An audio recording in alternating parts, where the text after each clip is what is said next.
बच्चे, तुम इस दुनिया को जितनी छोटी समझ रही है वह उससे भी बड़ा है। शायद तुम नहीं जानते, एक वक्त मैं धरती और स्वर्ग का सबसे ताकतवर योद्धा था। उसकी बात पर आर्यन ने है मैं सर हिलाया। उसकी बात पर देव हैरानी से उनसे बोला, पर मास्टर, आप इतने ताकतवर थे तो आपकी मरे कैसे? जैसे ही गोल्डन ड्रैगन ने देव की बात सुनी तो अचानक से देव के अंदर से बहुत ही खतरनाक शक्तियां निकलने लगी, जिसके वजह से बहुत ही खलबली मच गई। लेकिन गोल्डन ड्रैगन ने अपने आप को संभला किया, क्योंकि वह जानते थे कि वह इस वक्त कुछ भी नहीं कर सकते। उन्होंने संभला। उसके बाद वह बोले, बच्चे, अभी तुम्हें यह जानने का वक्त नहीं आया है। वक्त आने पर तुम्हें सभी बातें मालूम पड़ जाएगा। जब देव ने उनकी बात सुना तो बहुत हैरान हुआ। उसने कहा, पर मास्टर, उसकी बात पर गोल्डन ड्रैगन ने कहा, बच्चे, कुछ बातें जितनी अंदर रहती सबके लिए उतना ही होता। यह उनकी बात पर देव ने हमें सर हिला दिया। तभी गोल्डन ड्रैगन बोला, बच्चे, आज से बहुत मैं उस इलाके में आया तह यह खबर मिली थी कि इस इलाके में सुनहरी आग है जो एक देवीय आग है। तुम्हें उसे आग को अपने अंदर सामना होगा। उनकी बात पर देव बोला, पर मास्टर, इससे क्या होगा? उसकी बात पर सुनहरा ड्रैगन बोला, बच्चे, जो चीज इतनी नॉर्मल दिखती है वह उतनी ही खतरनाक होती।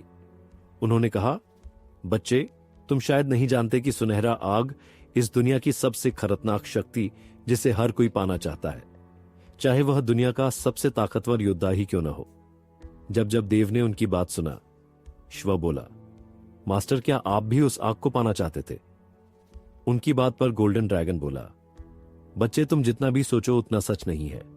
मैंने भी कोशिश किया था, पर वह मेरे नसीब नहीं था, और मेरे पास पहले से ड्रैगन आग थी जो सुनहरी रोशनी से ठोसी कम हम ताकतवर होती है।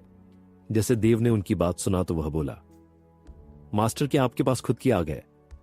इसकी बात पर सुनहरा ड्रैगन बोला है, बच्चे, जितने भी योद्धा होते हो उनका एक अपना तत्वा होता है जिसके सहारे वह अपनी मार्शल आर्ट को आगे बढ़ता है, और वह जैसे जैसे अपनी न बढ़ता जाता है उसकी तत्व की ताकत भी बढ़ती जाती है। उनकी बात पर देव ने पूछा, पर मास्टर, मेरा तत्व क्या है? उसकी बात पर सुनहरे ड्रैगन ने मुस्कुरा दिया। उसके बाद वह बोले, बच्चे, अभी ये मैं भी नहीं बता सकता, इसके लिए तुम्हें मार्शल भावना तक पहुंचना होगा। उनकी बात पर देव ने उन्हें हैरानी से पूछा, पर आप इस वक्त मेरा तत्व को क्यों नहीं बता सकते? उसकी बात पर सुनहरे ड्रैगन ने कहा, बच्चे, बात यह है कि तुम्हें अपने तत्व को जानना है तो तुम्हें पहले मार्शल भावना तक पहुंचोगा, उसके बाद ही तुम अपनी मार्शल आर्ट के तत्व को जान पाओगे।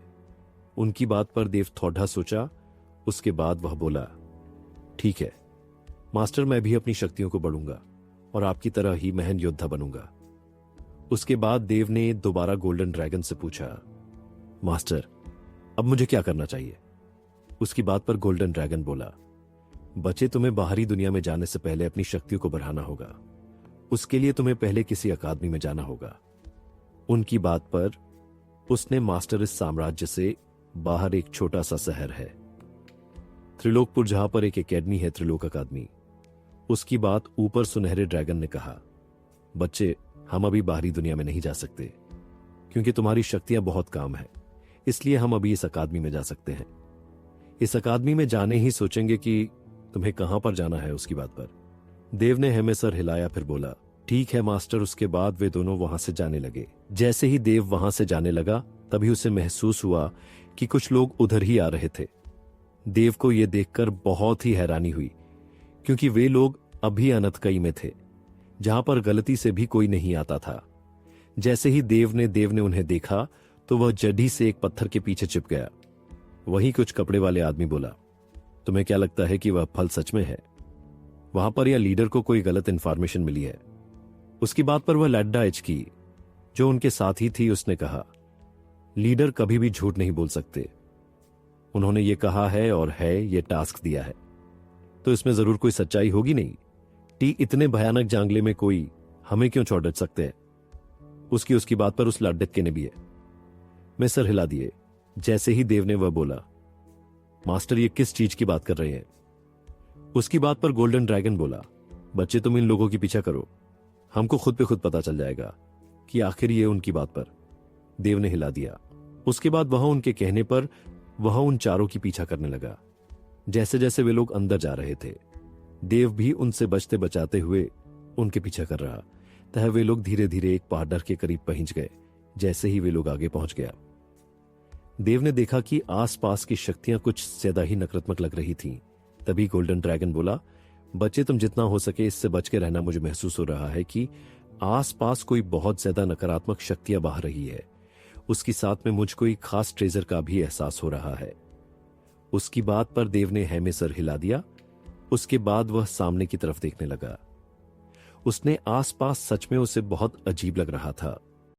देव ने देखा कि आसपास की शक्तियां कुछ ज्यादा ही नकारात्मक लग रही थीं। तभी गोल्डन ड्रैगन बोला, बच्चे तुम जितना हो सके इससे बच के रहना। मुझे महसूस हो रहा है कि आसपास कोई बहुत ज्यादा नकारात्मक शक्तियां बह रही है। उसकी साथ में मुझे कोई खास ट्रेजर का भी एहसास हो रहा है। उसकी बात पर देव ने हमें सर हिला दिया। उसके बाद वह सामने की तरफ देखने लगा। उसने आसपास सच में उसे बहुत अजीब लग रहा था। जैसे ही देव ने उनकी बात सुनी तो वह उसने अपने आप को संभला। उसके बाद वह बोला, ठीक है मास्टर। उसके बाद उसने अपने आप को संभला और उनके पीछे पीछे जाने लगा। जब देव ऊपर पहुंचा तो उसने देखा कि वहां पर सिर्फ वही चारों लोग नहीं थे, बल्कि वहां पर बहुत ज्यादा लोग थे। जैसे ही देव ने यह देखा तो गोल्डन ड्रैगन से बोला, पर मास्टर यहां पर पहले ही बहुत ज्यादा लोग हैं, क्या मैं भी बाहर चला जाऊं उसकी बात पर वह बोले, बच्चे तुम जितनी आसान ये देख रहे हो वह है नहीं, क्योंकि जहां भी ट्रेजर निकलने वाला होता है उस जगह आस की शक्तियों में बहुत ज्यादा हलचल होती। जैसे ही देव ने उनकी बात सुना तो उसने हमें सर हिला दिया। उसे इतना तो समझ में था कि अगर कोई भी बहबी खास चीज अगर उजागर होती है तो उसने अभी छिपना ही समझा। जैसे ही ये हुआ, देव उन सभी को देखे लगा। जैसे जैसे वक्त जा रहा था वहां भी डच भी बढ़ती जा रही थी। जब ये हुआ, वे जो 4 लोग आए हुए थे उनमें से एक बोला, हमें तो लीडर ने यह बताया था कि यहां पर कोई भी नहीं होगा और न ही किसी की जानकारी है उसकी बात पर। उनके साथ वाली लैडाडेडन की बोली, हम सिर्फ ऐसी शक्ति नहीं है जिसके पास गुप्तचर है। हर यहां पर जितने भी हैं सभी कुलिन परिवार के वंशज हैं।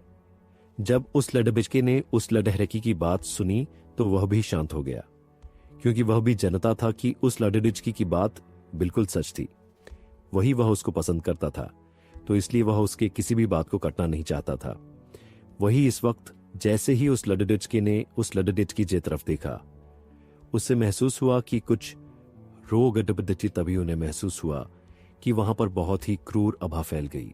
जैसे ही उन्हें यह एहसास हुआ, सभी के चेहरे पर टेंशन के भाव आ गए।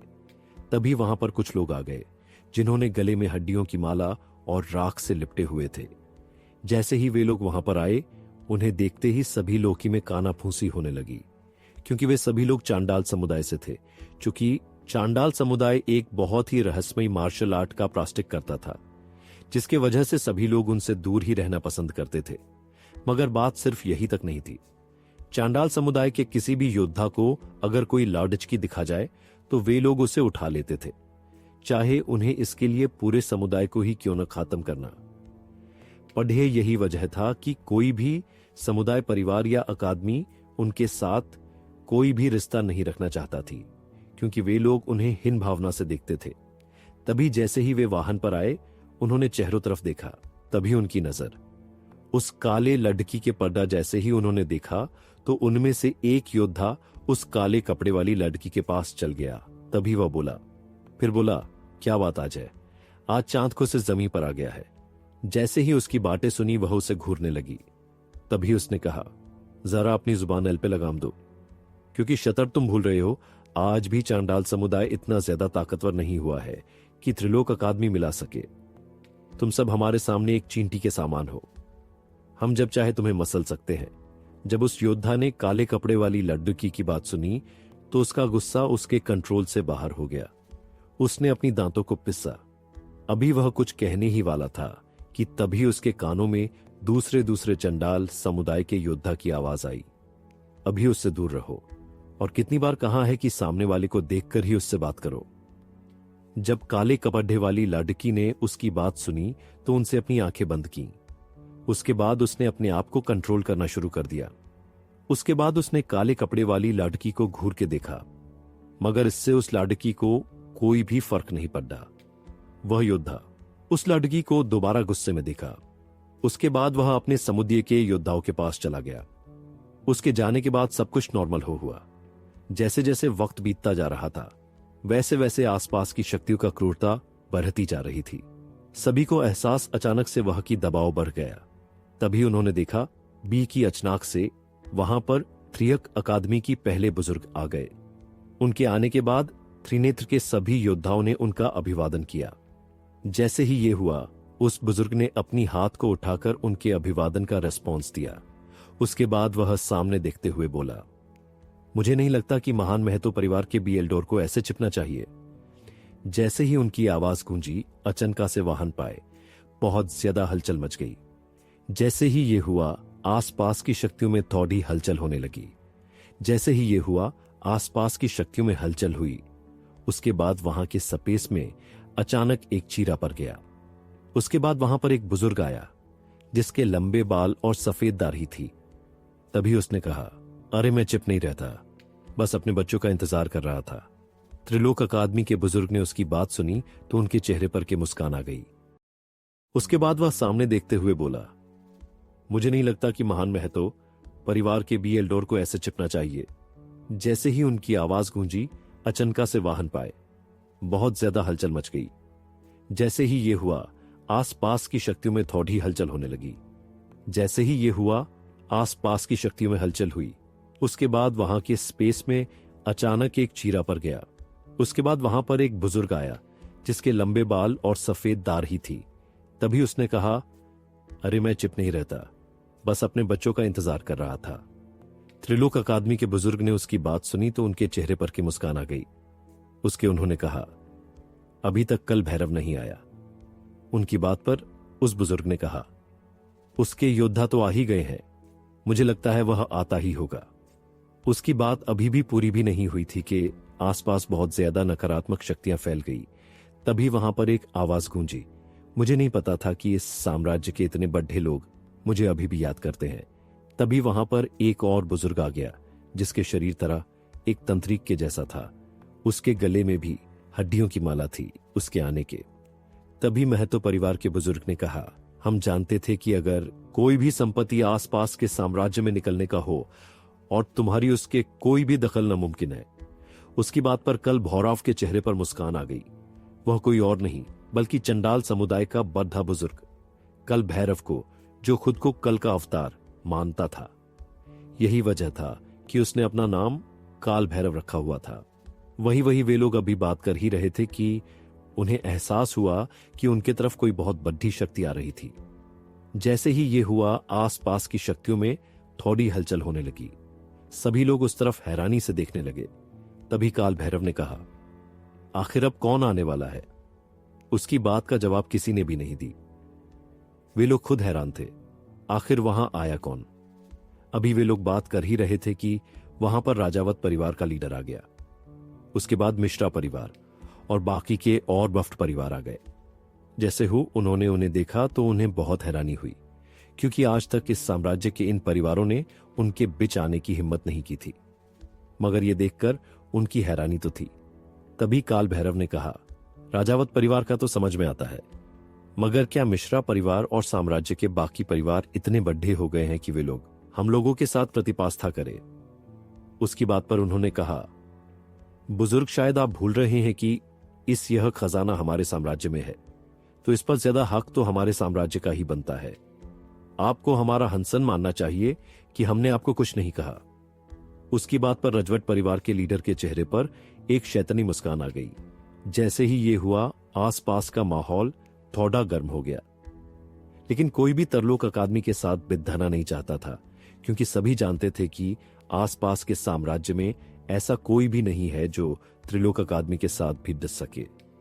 उसकी बात पर महतो परिवार, जो उस साम्राज्य का सबसे बड़ा परिवार था, शाही परिवार को छोड़ देकर उसके बुजुर्ग ने कहा, अच्छा ये बात है, अब रजवट परिवार इतना ताकतवर हो गया है कि साम्राज्य के सभी बड़े फैसले बोले। जैसे ही राजावत परिवार के लीडर ने यह सुना तो उसके चेहरे पर पसीना आ गया। वह ये बात जानता था कि इस वक्त उसका परिवार ऐसे ही खतरे में था, इसीलिए वह इस वक्त और किसी से दुश्मनी नहीं चाहता, और खासकर महातो परिवार का, जैसे ही उसने उनकी बात सुना तो बोला, बुजुर्ग, आप मेरे बातों को गलत वे में ले रहे हैं। मेरा ऐसा कुछ भी कहने का इरादा नहीं था, मगर आप भी जानते हैं कि त्रिलोक अकादमी और चांडाल समुदाय हमारे समुदाय के बाहर से है, तो आपको नहीं लगता कि उन्हें हमारे किसी भी संपत्ति से चाहिए। उसकी बात पर काल भैरव के चेहरे पर एक क्रूर मुस्कान आ गई। उसने कहा, यह बात है, मैं तो यह बात जानता ही नहीं था। चलो, अच्छा हुआ कि तुमने मुझे बता दिया, नहीं तो मैं इस बात से अनजान रह जाता। जैसे ही राजावत परिवार के लीडर ने उसकी भयानक आवाज सुनी तो वह थोड़ी दरदर, क्योंकि आसपास के साम्राज्य में कुछ ही समुदाय थे जिन्हें कल भैरव से कोई भी फिर फर्क नहीं पड़ रहा था, जिसमें इस साम्राज्य में सिर्फ महतो परिवार था, क्योंकि आज तक कोई भी महतो परिवार के असली ताकत को नहीं जानता था। आज तक जितने भी लोगों में महतो परिवार पर हमला किया था, सभी को नाकामी ही मिली थी। इसीलिए आज तक कोई भी नहीं जानता था कि महतो परिवार का असली ताकत क्या है। इसीलिए सभी लोग उनसे बचकर ही चलते थे, साम्राज्य में ही नहीं, साम्राज्य बाहर भी को भी महतो परिवार को नहीं छेदता। वही दूसरी राज परिवार था और तीसरा था त्रिलोक अकादमी। उसके बाद ऐसा कोई भी नहीं था जो चांडाल समुदाय से सीधा बात कर सकता था। उसके साथ लेडिसने की बात तो अलग ही थी। बहुत से लोगों में उस पर हमला करने की कोशिश की, मगर वह आज तक सफल नहीं हो पाया। सभी लोग मरे गए और उनकी मौत भी बहुत भयानक होती थी। यही वजह होती थी कि कोई भी उन पर जल्द हमला करने से बहुत ज्यादा घबराता था। जब रजवार परिवार के लीडर ने उसकी बात सुना तो वह बोला, अगर आपको मेरे बात का बुरा लगा हो तो मैं इसके लिए माफी चाहूंगा, मगर यह बात सही है। आप इस साम्राज्य में आकर इस साम्राज्य के लोगों लो नहीं बता सकते कि कौन कौन इसमें शामिल हो सकता है। उसकी बात पर काल भैरव के चेहरे की मुस्कान और भी गहरी और खतरनाक हो गई। देव ने देखा कि आसपास की शक्तियां कुछ ज्यादा ही नकारात्मक लग रही थीं। तभी गोल्डन ड्रैगन बोला, बच्चे, तुम जितना हो सके इससे बच के रहना। मुझे महसूस हो रहा है कि आसपास कोई बहुत ज्यादा नकारात्मक शक्तियां बह रही है। उसकी साथ में मुंह कोई खास ट्रेजर का भी एहसास हो रहा है। उसकी बात पर देव ने हेमेसर हिला दिया। उसके बाद वह सामने की तरफ देखने लगा। उसने आसपास सच में उसे बहुत अजीब लग रहा था। जैसे ही देव ने उनकी बात सुनी तो वह उसने अपने आप को संभला। उसके बाद वह बोला, ठीक है मास्टर। उसके बाद उसने अपने आप को संभला और उनके पीछे पीछे जाने लगा। जब देव ऊपर पहुंचा तो उसने देखा कि वहां पर सिर्फ वही चारों लोग नहीं थे, बल्कि वहां पर बहुत ज्यादा लोग थे। जैसे ही देव ने यह देखा तो गोल्डन ड्रैगन से बोला, और मास्टर, यहां पर पहले ही बहुत ज्यादा लोग हैं। सभी लोग मारे गए और उनकी मौत भी बहुत भयानक होती थी। यही वजह होती थी कि कोई भी उन पर जल्द हमला करने से बहुत ज्यादा घबराता था। जब राजावत परिवार के लीडर ने उसकी बात सुना तो वह बोला, अगर आपको मेरे बात का बुरा लगा हो तो मैं इसके लिए माफी चाहूंगा, मगर यह बात सही है।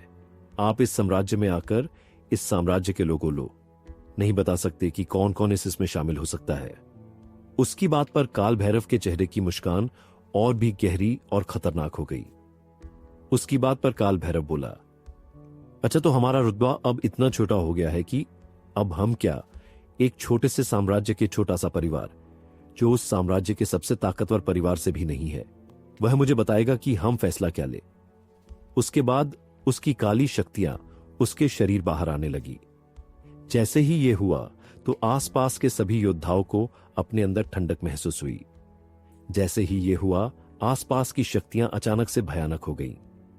तभी काल भैरव ने कहा, बच्चे, मैं जानता हूं कि तुम बहुत ज्यादा ताकतवर हो और अपने से छोटे परिवारों को दबाव देकर कोई भी काम करा लेते हो, मगर यह बात याद रखना कि मेरे मामले में कोई भी तुम्हारे बीच नहीं आएगा। उसकी पर राजावत परिवार के लीडर के चेहरे पर ठंडा पसीना आ गया। वह चाह के भी अपने आप अपने जगह से नहीं हिला पा रहा था। उसने उम्मीद से महतो परिवार के बुजुर्ग की तरफ देखा, मगर वह भी ठंडा भाव लिए खड़े थे। जैसे ही यह हुआ, राजावत परिवार का लीडर खुद पे खुद पीछे हट गया। जब यह हुआ तो आसपास की शक्तियां नॉर्मल हो गए, क्योंकि काल भैरव भी नॉर्मल हो गया। तभी उन्होंने देखा कि कुछ लाल कपड़ा पहने योद्धा आ गए थे। जैसे ही सभी ने यही सभी में यह देखा, महतो परिवार के बुजुर्ग को छोड़कर सभी लोग पीछे हट गए। तभी वहां पर एक बुजुर्ग आ गया, जो कोई और नहीं बल्कि प्रधानमंत्री था। उसके आते ही सभी लोग शांत हो गए, क्योंकि सभी जानते थे कि वह साम्राज्य के सबसे ताकतवर योद्धाओं में से एक था। तभी उसने सामने देखा तो कहा, अरे हेमंत, तुम तो पहले ही आ गए हो। उसकी बात पर हेमंत, जो कोई और नहीं, महतो परिवार का बुजुर्ग था, उसने कहा, प्रधानमंत्री जी, आप भी जानते हैं कि मुझे तो आना ही था। आखिर एक यही तो जगह है जहां पर हम पुराने लोग मिलते हैं। उसकी बात पर प्रधानमंत्री को हंसी आ गई। उसके बाद उसने कहा, हमें इस वक्त इस समाधि को खोलने की तैयारी करना चाहिए। उसकी बात पर सभी लोग राजी थे, सभी ने है में सर हिलाया। उसके बाद हेमंत और प्रधानमंत्री उस समाधि के पास चले गए। उनके जाने के बाद उन्होंने काल भैरव को देखा, जो उन्हीं के तरफ देख रहा था। तभी हेमंत ने कहा, अब क्या तुमको भी अलग से बुलाना? उसकी बात पर काल भैरव ने है सर हिला दिया। उसके बाद वह भी उनके साथ आ गया। उन तीनों के ऊपर जाने के बाद राजावत परिवार का लीडर बात काल भैरव को हो देख रहा था। तभी उसने गुस्से में कहा, बहुत जल्द तुम्हें इसकी कीमत चुकानी पड़ेगा। वही उसके गीदड़ धमकियों से बेखबर काल भैरव और बाकी के दोनों ने अपने अपने शक्तियों का इस्तेमाल किया और सामने की तरफ देखने लगे। तभी हेमंत बोला, हमें अब इसके दरवाजे खोलने की तैयारी करना चाहिए। उसकी बात पर बाकी के दोनों ने भी है में सर हिला दिया। फिर काल भैरव ने अपने पास से एक हड्डी का हथियार निकला। उसके बाद उसने उसमें अपनी शक्तियों को भरना शुरू कर दिया। जैसे जैसे वह अपनी शक्तियों को भरता जा रहा था, उसकी शक्तियां वैसे ही खतरनाक होती जा रही थी। कुछ ही देर के बाद उसने अपने शक्तियों को पूरी तरह से इकट्ठा किया। उसके बाद उसने इस समाधि पर हमला कर दिया, जिससे वहां पर बहुत बड़ा ब्लास्ट हुआ, लेकिन उससे कोई भी असर नहीं हुआ। जैसे ही काल भैरव ने यह देखा, वह बहुत ज्यादा हैरान हुआ। उसने उसी हैरानी में सामने की तरफ देखा, जिससे उसे यह मालूम हुआ कि आस पास की शक्तियां उसकी बढ़ती जा रही थीं। जैसे हुआ, वह बहुत हैरान हुआ। तभी उस समाधि से एक ताकतवर शक्ति का झोंका निकला और काल भैरव की तरफ जाने लगा। जैसे ही हुआ, काल भैरव ने अपने आप को संभला।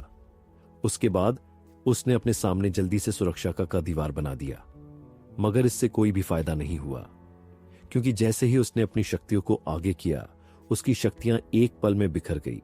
साथ में वह शक्ति सीधा आकर काल भैरव से टकरा गई, जिससे काल भैरव कुछ पीछे हो गया। जैसे ही यह हुआ, आसपास के लोग बहुत हैरान हुए। प्रधानमंत्री और हेमंत का भी वही हाल था। वही इस वक्त काल भैरव थोड़े पीछे चला गया। तभी उसने अपने आप को संभला। उसके बाद उसने सामने की तरफ देखा, जिससे वह बहुत हैरान था। उसने उसी हैरानी में समाधि की तरफ देखा। उसके बाद उसने हेमंत से कहा, मुझे लगता है कि हम इस पर सीधा हमला नहीं कर सकते। उसकी बात पर सभी राजी थे। तभी हेमंत ने कहा, मुझे लगता है कि इसको खोलने के लिए हम तीनों को एक साथ हमला करना चाहिए, और वह भी एक साथ। उसकी बात पर बाकी के दोनों ने कुछ सोचा। उसके बाद हमला करने के लिए राजी हो गए, लेकिन अभी भी काल भैरव को थोड़ा सा डर लग रहा था, क्योंकि उसने अपने आप को संभला। उसके बाद उन्होंने अपनी शक्तियों को इकट्ठा किया। उसके एक दूसरे की तरफ देखा कर इशारा किया। उसके बाद उन्होंने अपनी शक्तियों को इकट्ठा किया, जिससे आसपास के माहौल बहुत ज्यादा खतरनाक हो गई। जैसे ही यह हुआ, सभी ने दोबारा एक दूसरे की तरफ देखा। उसके बाद एक साथ हमला कर दिया।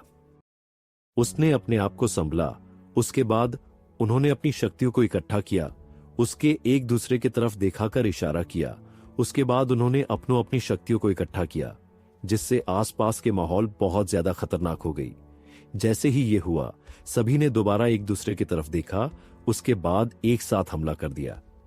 जैसे ही उन्होंने उस समाधि पर हमला किया, अचानक से वहां पर बहुत बड़ा धमाका हुआ। आसपास की शक्तियों में बहुत ज्यादा हलचल मच गई। तभी अचानक उस समाधि से के सुनहरी शक्ति निकली, जिसने अचानक से एक ड्रैगन का रूप ले लिया।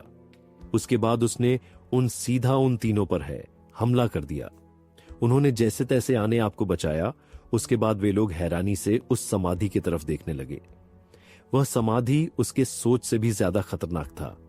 उन्हें समझ में नहीं आ रहा था कि आखिर वे लोग उसको खोले कैसे। सभी एक दूसरे के बातों में लग गए। वही इस वक्त देव उन सभी दूर पर खड़ा था। जैसे ही देव ने यह देखा, वह बहुत हैरान हुआ। उसे यह समझ में नहीं आया कि आखिर उस समाधि से इतनी खतरनाक शक्तियां जैसे निकल सकती हैं। जैसे ही सुनहरे ड्रैगन ने देव के हैरानी को देखा, वह बोला, बच्चे तुम इतना ज्यादा हैरान ना हो। जितने भी बड़े बड़े योद्धा होते हैं, वो सभी अपनी अपनी शक्तियों से अपने समाधि पर मरने से पहले ऐसी सुरक्षा कवच बना देते हैं ताकि उसकी वीरासन कोई काबिल योद्धा को ही मिले। यही नहीं, कोई भी नहीं चाहता कि कोई भी आम योद्धा उसके नींद में दखलदांजी करे। उनकी बात पर देव उन्हें हैरानी से उनसे पूछा, पर मास्टर ये कैसे हो सकता है?